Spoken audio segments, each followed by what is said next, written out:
साख बनाइए। मैं महसूस कर सकता हूं कि गांव में आसपास विचार कर रहे होंगे कि आसुरो रकड़ तो सुनतो तो है, हमारी वहां लोकल लैंग्वेज में बोलते हैं, मतलब ये बच्चा फरता ही रहा था, कुछ करता ही नहीं था। क्या है ये? कुछ लोग जीवन में पैसा कमाते हैं, कुछ लोग इज्जत और नाम कमाते हैं, पहचान कमाते हैं। जीतू भाई ने दूसरा कुछ कमाया नहीं कमाया वो तो नहीं पता, लेकिन एक पहचान और नाम जरूर कमाया। इसी वजह से आज हम सब यहाँ पर मौजूद हैं। और उनके पिताजी के लिए और उनकी माताजी के लिए और पूरे परिवार के लिए, पूरे गांव के लिए आप सबको आज लग रहा होगा, और मुझे जानते भाई और भी चुपके चुपके से शादी कर रहे हैं, ऐसा लग रहा है। चुपके चुपके से कर रहे हैं। इनका जितना जो फ्रेंड सर्कल है उनको कई लोगों को क्या लगभग 70% लोगों को नहीं पता है। हमारे डूंगरपुर में भी लगभग 3-4 जनों को ही पता है हमको। शायद वो सबको पता होता, भले निमंत्रण नहीं पहुंचता, लेकिन कई लोग आते। शायद ये टेंट तो ठीक है, लेकिन आसपास की जो जगह है वो भी कम पड़ जाती। वो रीजन क्या है? आज हमारे बीच में कई वरिष्ठ लोग बैठे हुए हैं, कई अधिकारी वर्ग हैं, कई जनप्रतिनिधि हैं, कई अभी बता रहे थे धर्म गुरु भक्ति गुरु थे। हमारे आदिवासी एकता परिषद के दादा अशोक जी हैं, उनकी पूरी टीम है, मध्य प्रदेश से हैं। पंचायत समिति सदस्य हमारे मेघवाल जी हैं। सभी समुदाय के लोग हैं ये। और मैं वापस संचालक महोदय को, मुझे वही फीलिंग वापस आ रही है कि हम शादी में वो आप जो बता रहे थे वही, क्योंकि वो कहते हैं कि हमारा एक वो स्पीच का वो नशा रहता है, तो शायद शादी समारोह में कभी भाषण नहीं दिया, ऐसा लग रहा है मुझे। शायद आज पहला अवसर है, तो मैं इस अवसर पे सिर्फ शादी पे ही बात करना चाहूंगा। कहना तो बहुत कुछ है इस इलाके के लिए, बहुत कुछ लिमिटेड चीजें बोलेंगे। और आज हमें खुशी भी है और थोड़ी तकलीफ भी है और दुख भी है। खुशी इस बात की है कि जीतू भाई शादी कर रहा है, और दुख इस बात का है कि शादी के बाद पहले की तरह रहेगा कि नहीं रहेगा, कहीं बदल तो नहीं जाएगा। बिदड़ो वो कहते हैं कि दुल्हा वो और बनी गयो, लाड़ी आवी गई, तो से आदमी चेंज थी गयो, थोड़ा परिवर्तन थी गयो, तो वो थोड़ा डर भी है हमको थोड़ा। तो मैं आ रहा था, रास्ते में पूछा था भाई कैसे है मामला, तुम्हारी नकल उनके पास रहेगी कि उनकी नकल तुम्हारे पास रहेगी, कैसा है मामला? मतलब नकेल जो नहीं डालते नाथ, लगाम। मैंने कहा भाई कैसा है मामला आगे? तुम्हारी नाथ उनके हाथ में रहे ऐसा तो नहीं है पूरा। हमारे फिर दर्शन ही दुर्लभ हो जाएंगे कहीं। तो खुशी भी है और हालांकि दुख तो नहीं है, कहने की बात है, लेकिन फिर भी हम एक सोचते हैं मन में कि कैसा है। इनके अंदर एक सामाजिक भावना है, एक जुनून है कि समाज के लिए किस तरह से समाज के आने वाली पीढ़ी को बेहतर जीवन दे, हक अधिकार के लिए लड़े, समाज में जो कुरीतियां हैं, कुछ कमियां हैं, उसको कैसे सुधारे। इनके अंदर एक जुनून है, और शायद उसी जुनून की वजह से उनके 2 छोटे भाई बहन थे, वो शादी हो गई, अब उनकी हो रही है। अगर वो जुनून नहीं होता तो शायद इतनी पहचान नहीं होती। या जो पांडाल में जो धन है, हम सब जो आए हैं अपना अमूल्य समय निकाल के, वो नहीं आ पाते। तो सारे जो युवा साथी हैं, मैं सबको ये नहीं कहूंगा कि सब जीतू भाई बन जाना, लेकिन कम से कम अपने परिवार के लिए, अपने गांव के लिए बेहतर विचारों के साथ, सोच के साथ काम करना है। कि हम समाज में कुछ कुरीतियां हैं, कुछ कमियां हैं, समाज के हक अधिकार हैं, समाज का जो कल्चर है, समाज का अस्तित्व है, इतिहास है, उन सब पे हम कैसे काम करें ताकि आने वाली पीढ़ी को एक बेहतर जीवन दे, मजबूत जीवन दे। आज एक संजोग, एक परिवार की तरह हमारा, आज हम लोग सब लोग आए हैं मध्य प्रदेश से, गुजरात से, हर इलाके से। तो इस अवसर पे सामाजिक मुद्दों की अगर बात करें तो यहां पर जो वडील बैठे हैं, बड़े बुजुर्ग बैठे हैं, और यहां जोधपुर फलोदी के अंदर भी, साथ ही गंगानगर हनुमानगढ़ में भी एक इशू चल रहा है।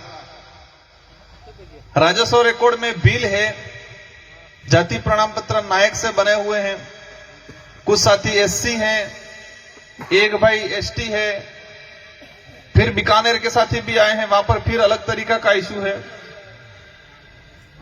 ये समस्या है, उसका समाधान तब होगा कि आपका कल्चर आपका जिंदा होगा।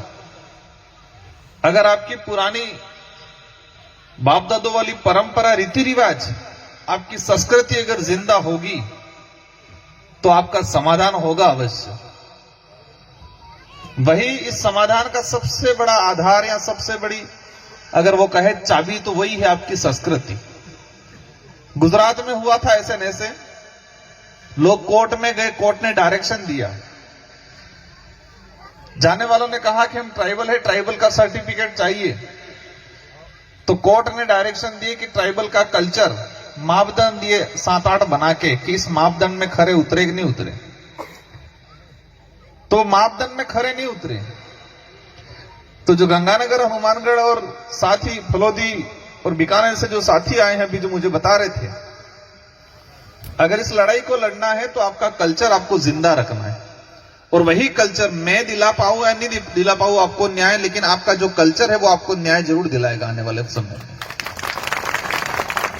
साथ ही यहां पर मैं जैसे एयरपोर्ट पे उतरा था, एक बुजुर्ग दादा याद मिले मुझे। उन्होंने कहा, मतलब बुजुर्ग नहीं थे, 55-60 साल की एज थी। उन्होंने कहा कि मैंने मेरे पिताजी का मृत्यु भोज नहीं किया।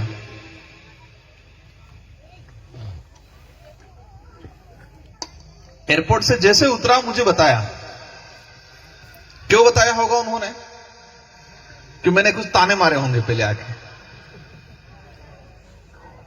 यहां इस इलाके में कैसे मुझे नहीं पता, लेकिन आसपास सुना है 5-5 लाख, 4-4 लाख मृत्यु भोज में इतना खर्चा हो जाता है।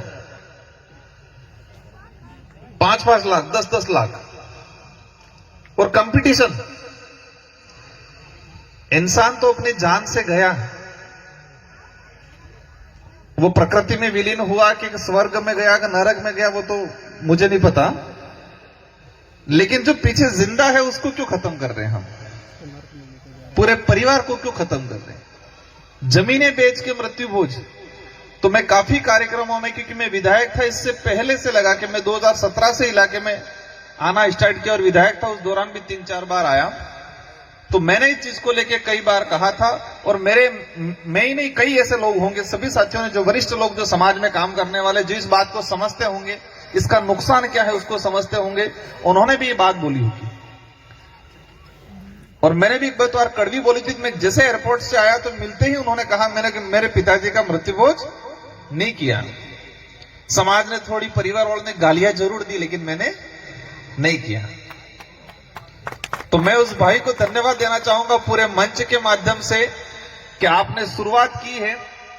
बिल्कुल खत्म कर दो ये नहीं कह रहा हूं मैं, क्योंकि फिर आप कहोगे, एक तरफ कह रहे हो हमारी संस्कृति बचाने का, परंपरा बचाने का, और दूसरी तरफ कह रहे हो मृत्यु भोज बिल्कुल खत्म कर दो। अपने उधर भी करते हैं, गुजरात में भी करते हैं, महाराष्ट्र में भी करते हैं, मध्य प्रदेश में भी करते हैं, लेकिन खर्चा नहीं करते इतना। एक लिमिटेड चीज जो जरूरत है हमारे कल्चर या हमारे जो विधि विधान है उसको अपनाने का जरूरत है, उसी में कर लो। बाकी 6-7 लाख 8 लाख रुपया खर्चा करके जमीन गिरवे, जमीन बेच के मृत्यु भोज वाला अपन को नहीं करना चाहिए। सेकंड चीज, रिजर्वेशन की जब बात आती है तो इस इलाके में जो डीटीएस की जो डिमांड चल रही है, जब मैं विधायक था उस दौरान एक बार मैंने विधानसभा में अवश्य उठाया था इस बात को। आप सभी मिलके, क्योंकि अभी दो रास्ते हो गए, पहले डीटीएस का था, अब ये सुप्रीम कोर्ट का जो जजमेंट आया कोटे में, कोटा वाला, तो दो अलग अलग लाइनें चल रही है। तो बैठ के आप सही डिसीजन कर लो कि हमें कौन सी रास्ते पे चलना है, कौन से रास्ते पे चलना है और उस लड़ाई को कैसे लड़ना है। और उस लड़ाई में आप सब बैठ के डिसीजन कर लेना। उस लड़ाई में हमारी ओर से जितना हो सकेगा इतना पूरी मदद करेंगे आपको इस इलाके में। क्योंकि मेरा जो मतलब मुझे जो समझ में आता है, या मेरा जो मतलब कहे कि मेरा जो तर्क है, मैं वो कुछ समय बोला होगा, लेकिन मैं अब नहीं दूंगा। आप डिसाइड करना कि डीटीएस का जो है वो उसी को लेके चलना है, या सुप्रीम कोर्ट वाला है उसको लेके चलना है, या दोनों को छोड़ के नया रास्ता, सस्ता मतलब या आसान रास्ता क्या है उस क्या लेके चलना है। पूरे जो डीटीएस हमारे जो इलाके जालोर पाली से लगा के गंगानगर तक के जितने जो साथी हैं, आप सब मिलकर डिसाइड कर लेना कि हमें किस रास्ते से चलना है। क्योंकि कई लोग रास्ता दिखा देते हैं लेकिन उलझन वाला दिखाते हैं, जो कभी मंजिल पे नहीं पहुंच पाते हम लोग। और हमारा समाज उस रास्ते में भटकता भटकता ही अपना जीवन व्यतीत कर देता है, पूरी जिंदगी निकाल लेता है, और आने वाली पीढ़ी भी फिर उसी रास्ते पे चलने का काम करती है। मैंने कह दिया इस रास्ते पे चलो, अच्छी बात है, राजकुमार को आप फॉलो करते हो, आप मानते हो, आपका मैं बांसवाड़ा से सांसद हूं, लेकिन एक बार सोचना है कि हाँ सही बता रहा है कि नहीं बता रहा आदमी। मैंने कह दिया उस पे चलना है तो आंख बंद करके नहीं चलना है कभी। आप मुझे मानते हो अच्छी बात है, लेकिन एक बार ये जरूर सोचना है कि सही में गलत है रास्ता का नहीं है, सही है कि नहीं है, थोड़ा तर्क वितर्क करना है। चौथे नंबर की बात, एक आता रास्ते में मैंने सुना था, वो जो महाराज जो आए थे, शायद मैं अभी निकल गए, मैं कुछ महाराजों को बहुत दिल से पसंद करता हूं, कुछ को मैं जोरदार बोलता भी हूं, खतरनाक भयंकर वाला बोलता हूं मैं, लेकिन ऐसे लोगों को मैं सलाम करता हूं, प्रणाम करता हूं कि ये लोग एजुकेशन पे काम कर रहे हैं, लाइब्रेरी खोल के दी है, और ये सुना है कि 4, 5, 10, 15 लड़कों को आरएस की तैयारी करवा रहे हैं। इनके लिए आर्थिक सहायता कर रहे हैं महाराज। मेरे हिसाब से सबसे बड़े गुरु वही हैं कि जिस क्षेत्र में रह रहे हैं, जिनके उनके भगत अनुयायी हैं, उन भक्तों के बच्चों को नशे से दूर रखने का, उन भक्तों के बच्चों को शिक्षा के रास्ते पे चलने का और RSIS की तैयारी कराने का अगर वो सहयोग कर रहे हैं, तो मेरे हिसाब से इस इलाके में इनसे बड़े महाराज कोई नहीं हो सकते। यही भगवान है मेरे हिसाब से, ऐसे लोग ही भगवान होते हैं। मैं इस रास्ते पे ज्यादा नहीं चलने जा रहा हूं अभी, क्योंकि फिर क्या गाड़ी आगे चल जाएगी तो कुछ और ज्यादा आगे चली जाएगी।